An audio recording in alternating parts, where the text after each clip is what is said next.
Hey guys, welcome back to my channel once again. तो friends, स्वागत है आपका मेरे चैनल में एक बार फिर से। तो फ्रेंड्स, जैसे कि आपको पता है कि उत्तराखंड में जो भर्ती आती है, सिंपल तरीके से अगर वो संपन्न हो जाए, ऐसा कभी होता नहीं है।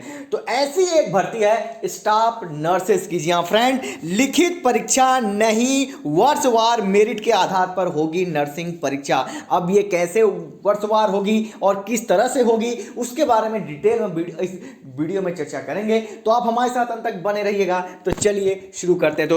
तो फ्रेंड्स, आप देख सकते हैं कि उत्तराखंड में नर्सिंग भर्ती की प्रक्रिया में जो है ताजा मोड़ आ गया है, क्योंकि कल कैबिनेट की मीटिंग हुई थी, जहां पर सरकार ने लिखित परीक्षा के बजाय उम्मीदवारों की मांग के हिसाब से वर्षवार वरिष्ठता के आधार पर मेरिट से भर्ती का निर्णय लिया है। वर्षवार, तो इसमें अब ये देखा जा रहा है कि किस हिसाब से वर्षवार और कैसे भर्तियां होंगी, क्योंकि ऑलमोस्टली 2500 के आसपास पोस्ट हैं। अगर इस तरह से वर्षवार के अगर सभी कैंडिडेट को सिलेक्ट किया गया, तो जो जूनियर हैं, यानी कि जिन लोगों ने अभी हाल में रिसेंटली पास आउट हुए हैं, उनका नंबर तो आने से रहा नहीं। बाकी आप क्या सोचते हैं, कमेंट सेक्शन में मुझे बताना जरूर। आगे बढ़ते हैं। दरअसल प्रदेश में नर्सिंग भर्ती को लेकर उत्तराखंड शिक्षा परिषद को जिम्मेदारी दी गई थी। विवादों के चलते परिषद की भर्ती प्रक्रिया 3 बार स्थगित हुई, जिसका हमने कई बार आपको डिटेल में विश्लेषण करके दिया है। इससे पहले कि सरकार ने इस भर्ती की जिम्मेदारी जो है उत्तराखंड चिकित्सा सेवा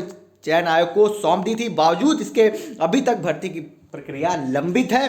अब सरकार ने उत्तराखंड अधीनस्थ नर्सिंग सेवा नियमावली में संशोधन कर दिया है। ये हमने आपको कल की वीडियो में बताया था, जब कैबिनेट की मीटिंग समाप्त हुई थी, कि उसमें नियमावली में चेंज हुआ है, यानी कि अधीनस्थ नर्सिंग, यानी कि उत्तराखंड अधीनस्थ नर्सिंग जो सेवा नियमावली है, उसमें संशोधन कर दिया है। अब जो है इसके नियम 15, जी हाँ फ्रेंड, बहुत ध्यान से सुनिएगा, नियम 15 में हुए संशोधन के मुताबिक नर्सिंग के 1238 पदों पर अब लिखित परीक्षा के बजाय मेरिट के आधार पर वर्षवार भर्ती की जाएगी। यानी कि सोचिए, इसमें पहले जो परिषद के 1000 से ऊपर के पद थे, जिनको सभी को जोड़कर जो है करीब 2500 से ज्यादा पद हो रहे हैं, अब उनमें भर्ती नहीं होगी। अब केवल उत्तराखंड नर्सिंग अधीनस्थ सेवा नियमावली में संशोधन के बाद नियम 15 के अनुसार, जिसमें संशोधन हुआ है, उसके अनुसार नर्सिंग के 1238 पदों पर ही लिखित के बजाय वर्षवार जो है, यानी कि मेरिट के आधार पर होगी। तो सोचिए, वर्षवार और मेरिट हो रही है, तो फिर जो जूनियर है उनका नंबर कहां से आएगा? इसके लिए भी काफी विरोध हो रहा है। आप क्या सोचते हैं कि ये उचित है या अनुचित है?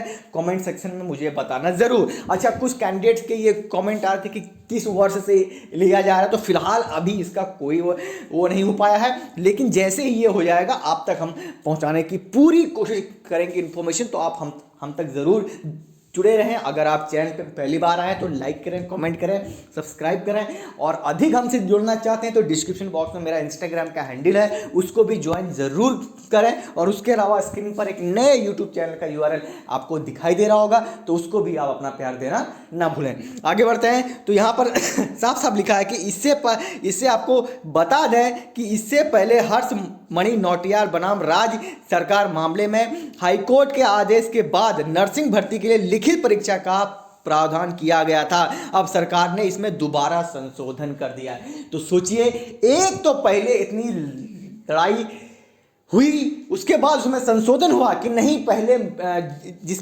प्रकार से मेरिट के आधार पर होता उसको हटा के लिखित परीक्षा कर दी गई। लेकिन सरकार यहां पर, मैं कहूंगा अपने फायदे के लिए, मैं ये नहीं कहूंगा कि ये जो है बेरोजगारों के फायदे के लिए। अगर बेरोजगारों का इतना ही फायदा अगर इन्हें देखना होता, तो 3 बार ये भर्ती पोस्टपोन ना होती इसके एग्जाम की। आप क्या सोचते हैं, मुझे कमेंट सेक्शन में बताना जरूर। तो फिलहाल वर्षवार ये भर्ती होगी, नियम 15 में संशोधन हो गया है, 1238 पदों पर होगी। सोचिए, पद भी इसमें कम हो गए, तो किस हिसाब से कैसे होगी? बाकी कोई भी अपडेट आएगी हम आप तक पहुंचाने की पूरी कोशिश करेंगे। मिलता हूं नेक्स्ट वीडियो में। थैंक्स फॉर वॉचिंग मी। जय हिंद, जय भारत, जय उत्तराखंड।